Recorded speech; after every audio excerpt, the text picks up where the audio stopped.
23 février, vous savez, à chaque début de mois, nous avons un beau partenariat avec l'UMCS pour nous faire connaître les gens qui gravitent dans leur équipe, ce qui se passe là-bas à l'intérieur des murs et même peut-être à l'extérieur des murs, parce qu'aujourd'hui, le sujet, enseignement et apprentissage en réalité virtuelle avec l'enseignant en éducation Xavier Robichaud. Monsieur Robichaud, bonjour. Bonjour. Monsieur Robichaud, on voit vraiment que le virtuel revient. Le virtuel prend peut-être une plus grande place, surtout en cette période de pandémie. Enseignement et apprentissage en réalité virtuelle, pour vulgariser. Qu'est-ce que c'est ça, Monsieur Robichaud? D'abord, je pensais vous dire qu'est-ce que c'est que la réalité virtuelle. Oui, C'est-à-dire qu'est-ce que ça apporte en enseignement, mais je pense que tu as vu juste dans ce qu'on vit présentement. Ça a une plus-value, on va dire, qu'on doit rester chez soi, de se retrouver à ce milieu qui s'appelle réalité virtuelle. Donc, peut-être commencer par dire qu'en français, on appelle ça un oxymore. Ça veut dire ces deux mots qui sont contradictoires, réalité et virtuelle. Mais il faut comprendre que c'est une raison historique. Ça veut dire qu'en fait, ce mot-là a été inventé pour des raisons de marketing. En juillet 1989, ça date quand même, pas par une entreprise. Donc, c'est resté, ça sonnait bien. Mais en français, on pourrait traduire ça par un environnement virtuel qui nous donne l'illusion de vivre une expérience réelle. Je pense que ça serait plus approprié. Oui, et qui permet aussi à certaines personnes de ne pas se déplacer dans les locaux et de continuer un peu à suivre des cours et à s'informer, à se renseigner et à se former aussi. Oui, tout à fait. Puis, je pourrais ajouter que ça va plus loin, disons, qu'une expérience qui serait vécue devant un écran, par exemple. On sait qu'il y a beaucoup de logiciels maintenant où on peut suivre des formations par Internet. Là, l'idée, c'est vraiment d'aller s'immerger dans un monde artificiel créé numériquement. C'est ça l'idée, ça va plus loin. Donc, si on veut, on se met un casque, je vais expliquer comment ça fonctionne, et on se retrouve dans un monde qui peut essayer de reproduire un monde réel, mais ça peut être aussi un monde imaginaire. Donc, dans ce monde-là, on voit, disons, dans une imitation de 3 dimensions. On peut aussi entendre, encore avec des effets de profondeur dans le son. Il y a aussi des recherches qui sont pour pouvoir toucher ou donner l'illusion qu'on touche des choses. On peut se déplacer, je suis comme tu dis, dans ma chambre isolée, mais mon système virtuel, je mets mon casque, puis je suis capable de me déplacer dans un monde. Je pense aller assez loin. Et aussi manipuler des objets virtuels. Puis c'est toujours la recherche d'avoir une sensation qui serait proche du réel. Puis ce qui est particulièrement intéressant aussi, c'est que ça pourrait être participatif. C'est-à-dire plusieurs personnes pourraient se retrouver dans un monde et participer, collaborer ensemble pour des choses. Donc ça peut être une réunion dans une salle de réunion virtuelle, mais ça peut être aussi se retrouver, je sais pas moi, dans les fonds marins pour découvrir la vie des crabes, par exemple.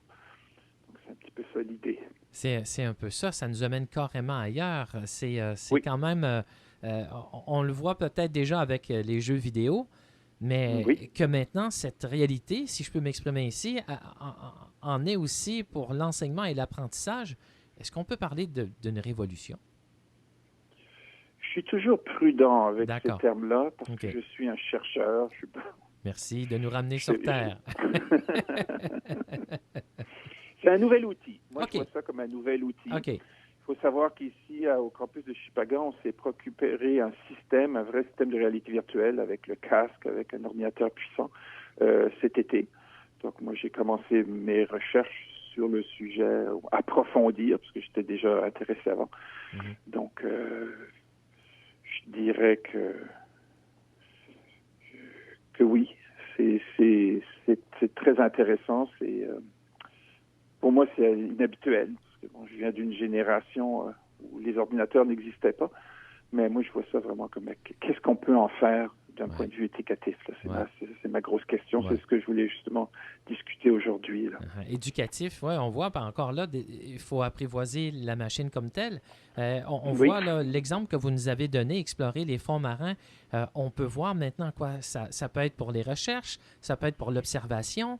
Les gens peuvent se retrouver à plusieurs sur un terrain. Là, je ne parle pas de prise d'échantillonnage, mais quand même d'observation et de prise de notes aussi en même temps pour voir évoluer certains organismes en même temps. oui,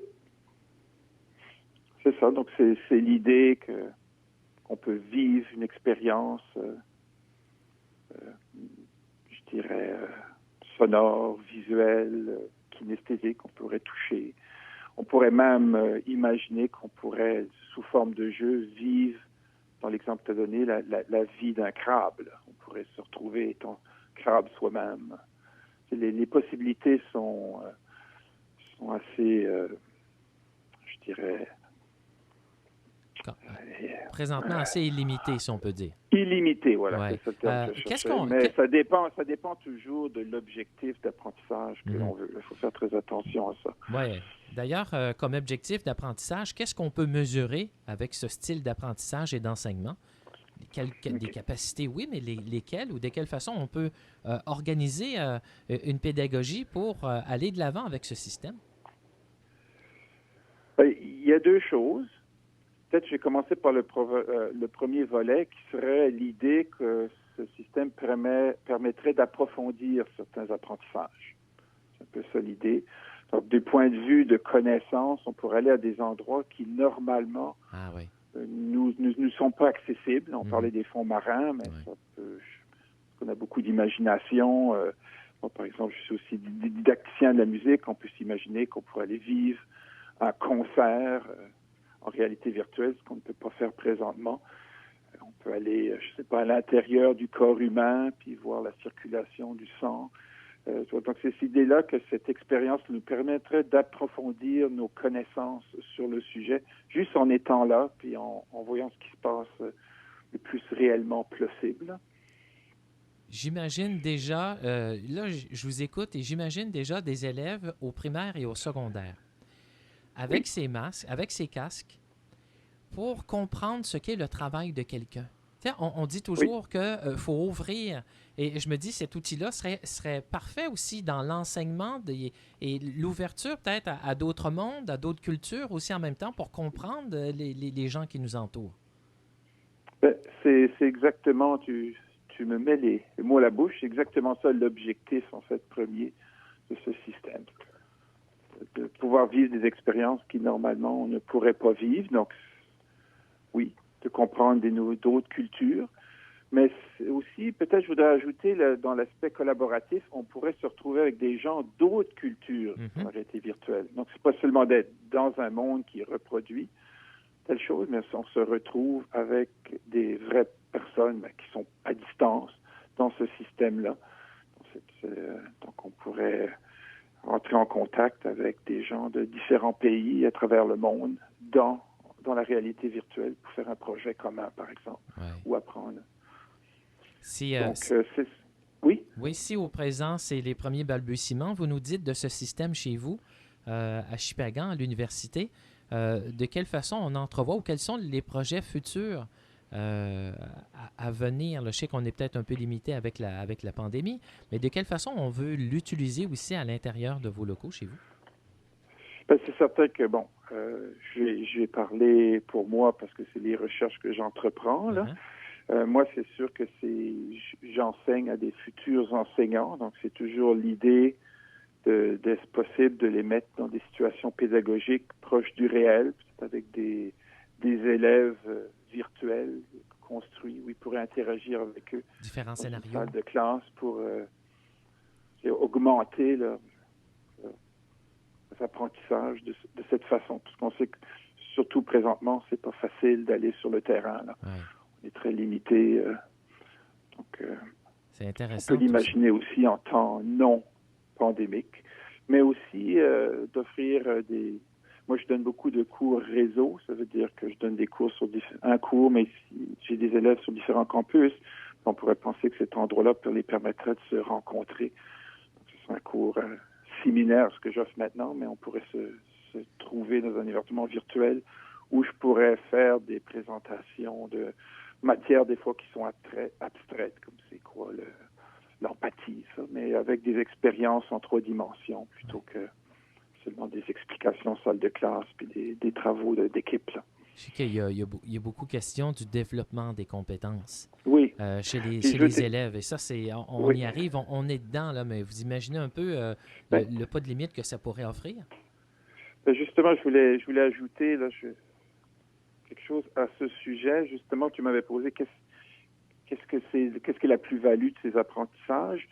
C'est certain que présentement, c'est difficile de dire oui, on apprend mieux en réalité virtuelle parce que comprenez que c'est des statistiques, il faut des grands nombres, il faudrait avoir beaucoup d'élèves qui soient passés dans ce système-là pour démontrer que oui, effectivement, il y a une certaine efficacité. Donc moi, je reste prudent par rapport à ça, mais il y a déjà dans les recherches des choses qui ressortent par exemple, la motivation des apprenants. C'est sûr de vivre une expérience différente, des choses qu'on ne peut pas vivre tous les jours ou des choses qui nous sont pas accessibles. Là, tu parlais d'une formation de métier, là, comme par exemple conduire un avion, faire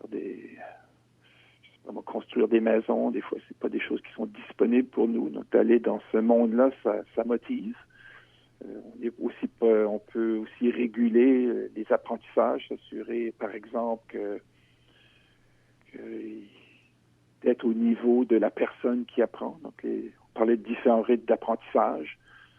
Ce système-là peut permettre ça. Et aussi, une chose intéressante, c'est le fait qu'on peut commettre des erreurs qui pourraient être irréparables dans un monde réel, mais parce qu'on est en virtuel, on peut se limiter à se sentir, j'ai pas fait la bonne chose, je ne le referai pas dans le monde réel, par exemple. Donc, on pense à une chirurgie ratée, vaut mieux le faire avec un masque virtuel que sur le terrain. Puis on a fait quelques erreurs, voilà. Ou peut-être un cours de survie, je veux dire, dans la vraie forêt, ça aurait été tragique pour nous, mais là, en réalité virtuelle, on en est là, hein? C'est intéressant de ce que vous nous amenez en terminant, parce que moi, à discuter avec vous, j'ai tout en mémoire la pédagogie qu'on a reçue au primaire, au secondaire, que ce soit au collège, à l'université.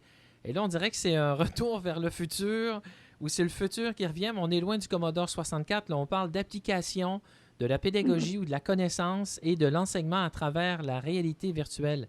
Oui, c'est ça. On en est là et on imagine peut-être dans 10, 15 ou 20 ans, le monde de l'enseignement où l'apprentissage sera totalement modifié. Modifié, mais il y a toujours la prudence. Il y a toujours la prudence. Merci. On se questionne encore sur les effets. Par exemple, les enfants. Vous avez donné l'exemple des enfants. Exact. Sur s'assurer que ça ne causerait pas des troubles de développement. On sait que le temps d'écran de jeux vidéo peut provoquer des retards de développement, même des problèmes de santé. Donc, il faut toujours être entouré quand on fait ce genre de recherche d'un personnel de la santé et je dirais, c'est sur Internet, la cyberintimidation, par exemple. Donc, c'est important, lorsqu'on fait des recherches comme ça, de s'assurer que c'est toujours positif. Merci d'être prudent et de nous ramener aussi dans un juste milieu, de ne pas toujours taper dans les extrêmes avec cette nouvelle technologie. Xavier de faire les choses correctement. Voilà. Mais il y a des, comme je vous l'ai dit, il y a des avantages très positifs si c'est fait avec ce qui se doit d'être fait. M. Robichaud, merci de votre temps et bonne fin de journée. Il n'y a pas de quoi. Je vous remercie énormément. Bonne chance de journée à vous aussi.